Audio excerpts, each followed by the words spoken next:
Right now at noon, more attacks today between Israel and Hamas following the surprise attack that happened over the weekend. The militant group firing a huge barrage of rockets toward a city in Israel. Residents there being told they need to leave right away. We're also getting a look at the destruction in Gaza following an Israeli airstrike today, with the jets striking more than 100 targets. Since Saturday, at least 1,600 people killed on both sides. And this includes 11 Americans who were killed in Israel. Local 10's Gio Insignaris is in the newsroom with the very latest developments. Gio, such tragedy overseas. It's terrible. Christy, Janice. President Biden, by the way, expected to speak later this afternoon to talk to the American people about the hostilities in a live address that's scheduled for 1 p.m. An administration official also says he's expected to speak with Israeli Prime Minister Benjamin Netanyahu today, the third call between the two leaders since Hamas launched its attacks on Israel on Saturday. The latest images horrifying. Smoke and flames billowing today following a Hamas rocket barrage toward Ashkelon, Israel, just north of Gaza. A sign that the intensity of this fight continues days since the start of this latest conflict.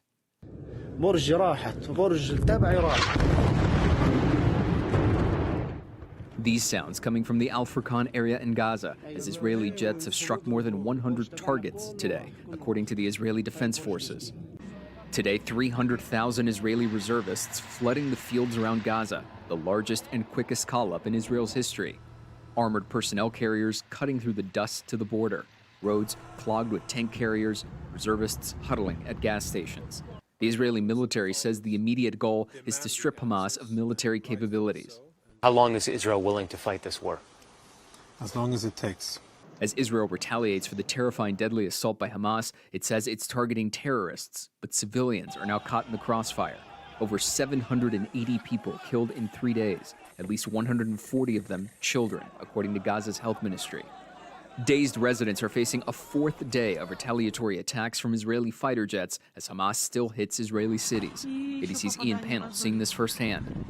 We just had the air raid siren. There you go, you can hear the sound of an explosion. Americans are among the casualties as well. National Security Council spokesperson John Kirby appearing earlier today on GMA to provide an update, saying 11 Americans have been killed so far. We're preparing for the very distinct possibility that there will be more unfortunate, more death for American citizens here. We also have a number of Americans we know are wounded, and another number which keeps changing that are unaccounted for. There are also fears growing about the war's escalation. Hamas calling on its allies, the militant group Hezbollah in Lebanon and Iran, which supports them both, to join the Battle of Gaza. If Israel goes after Iran, they've said they will if they find complicity in this attack. If they go after Iran, Hezbollah will be forced to attack from the north. So this is a very dangerous period. First time that we've ever seen Israel and Iran come this close to blows. And if that happens, it may go from a one-front war in Gaza to a three-front war.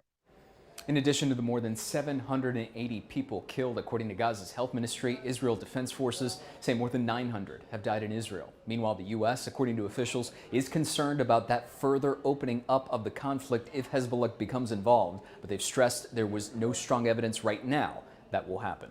In the newsroom, I'm Gio Insignaris, Local 10 News.